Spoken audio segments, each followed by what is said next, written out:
and I'm just an insignificant girl. That's what they want you to think.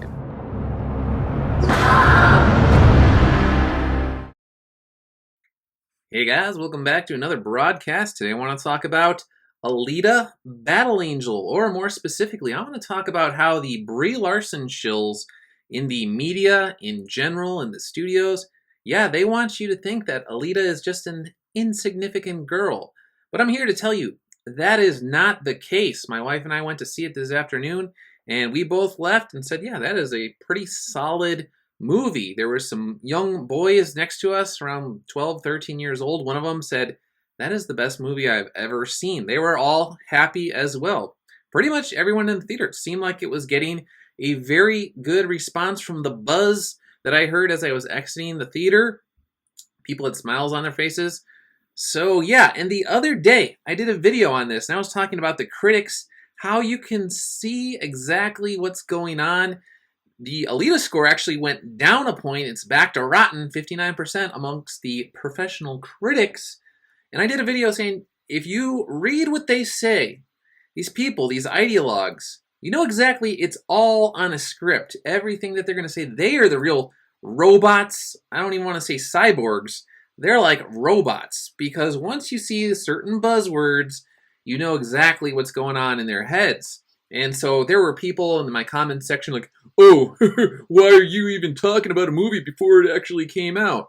Well, why does Entertainment Weekly, why does The Hollywood Reporter, why do all these magazines talk about movies before they come out? The stars and the critics, they could say anything they want, but again, apparently, if you have a YouTube channel and you talk back to these people, then you're not allowed to do that. You just have to be a nice little zombie, buy your tickets, and then you have to echo exactly what they say. Well, that is not the case. Like I said, this movie went back down to 59% on Rotten Tomatoes amongst the critics, up to 94% amongst the audience score. People like this movie. Why?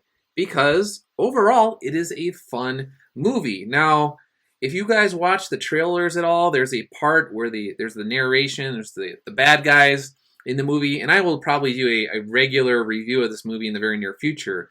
But the narration goes, tonight is not a game, it is a hunt.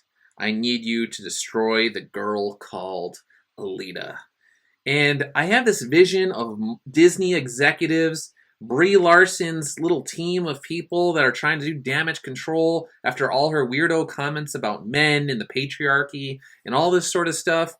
They're out, they need to destroy Alita. Now, Alita is a character, she is a hero who needs to, or I should say heroine who needs to reclaim her past at the start of the movie. She doesn't know anything about her past, just like Captain Marvel, apparently, in that film as well. So, that sort of thread is the exact same as well.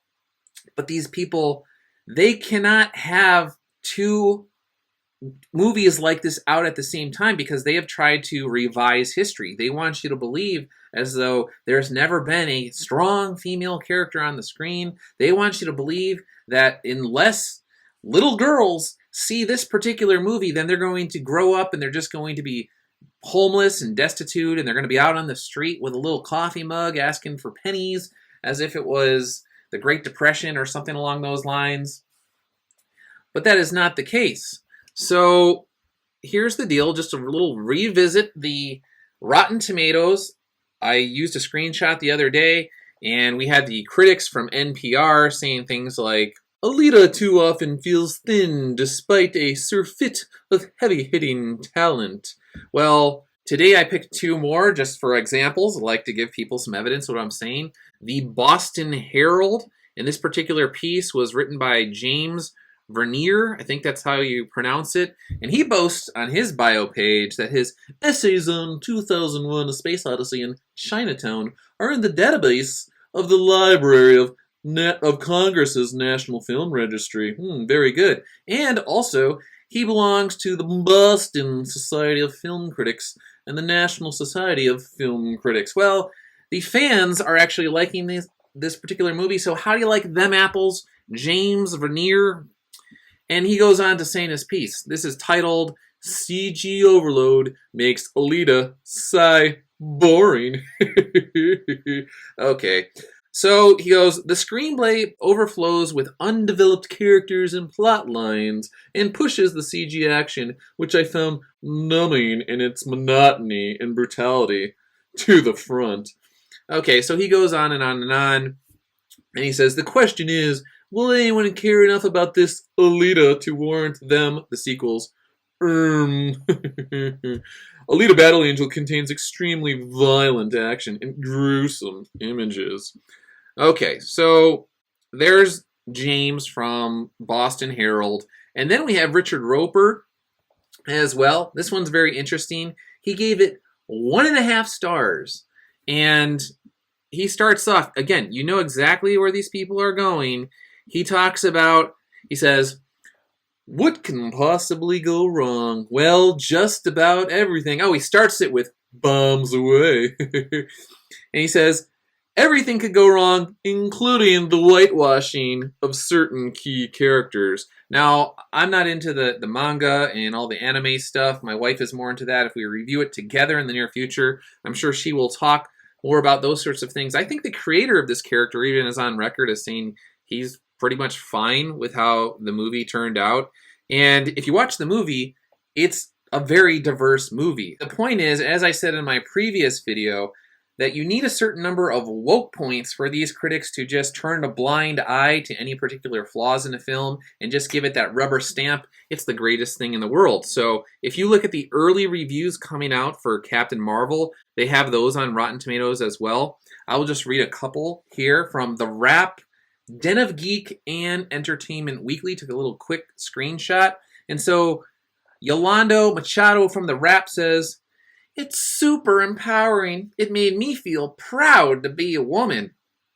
And now we have Katie Burt of Den of Geek says, Carol's hero moment was very cathartic, true to the female experience. Because unless you agree with Katie Burt's definition of the female experience, that doesn't really count. She's the arbiter of the female experience, along with anyone who agrees with her politics. And then, of course, we have Devon Coggin of Entertainment Weekly. Sorry if I mispronounced that. Miss Coggin. She says, I cannot wait for the generation of little girls who will grow up with Carol Danvers as a hero. Again, we're not talking about the actual story itself, the plot, the screenplay, anything. It's really just about the female experience. But, like we talked about earlier, these people are on the hunt for Alita. They do not want 2 movies out at the same time. Alita, no matter what you think about it, it has heart and soul. Is it perfect? No, but it's actually trying to do new and kind of creative things. A movie like Captain Marvel, or at least its marketing campaign and what the critics are trying to do, they want you to just be a Marvel zombie. They want you to just say, yeah, it's good because women and women we like, so therefore it is awesome.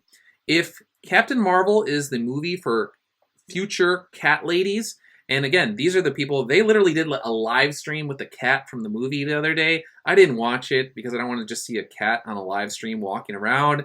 But if Captain Marvel is the movie for future cat ladies or existing cat ladies, then Alita is the movie for dog lovers around the world. I don't want to give away any spoilers or anything, but if you like dogs, then you're going to like Alita. So that is the divide right there. Dog lovers around the world and cat ladies. I guess that would be the short way to say it.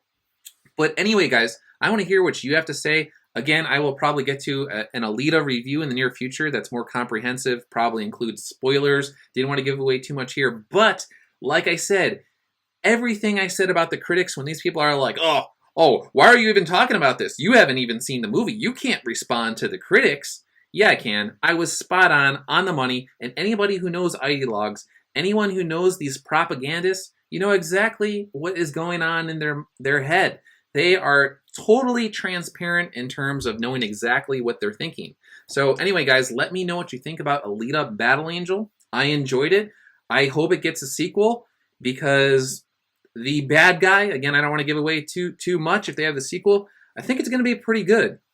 So again, thanks for everything. I'll be back with a new video in the near future. Thanks to all my new subscribers and old subscribers, obviously, but I got a slew of new subscribers lately. Thank you for being here. I will be covering the entertainment industry on a regular basis. So again, thanks for everything, and I'll see you later. See you. She is threatening the natural order of things. Tonight is not a game. It is a hunt. I need you to destroy a girl called Alita.